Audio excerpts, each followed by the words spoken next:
A 3-year-old boy identified as Vicky Lauren Young lost his life after his house was ravaged by a storm that hit Lightdomoro village in eastern West Khasi Hills on Sunday. According to his family members, the storm hit and damaged their house around 9:30 p.m. on Sunday. After the storm passed, the mother found that the boy was not breathing and tried taking him to the hospital, but was unable to do so as the road was blocked by trees that were uprooted by the storm. Meanwhile, in Laukinter village, under eastern West Khasi Hills district, one family was affected by a thunderstorm that occurred at around 9 p.m. on Sunday. In this incident, 6 members of the family, the mother, father and 4 children were severely injured, with 3 of the children being admitted to Shillong Civil Hospital.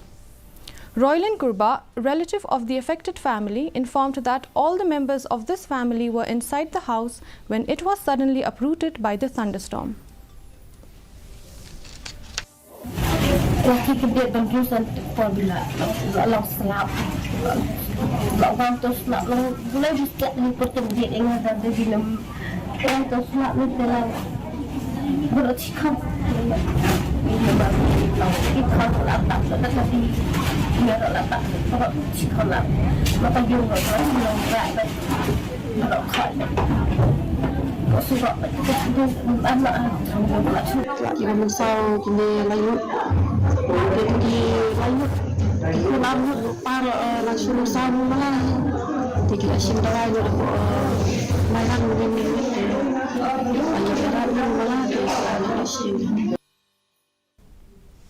A cyclonic storm wreaked havoc in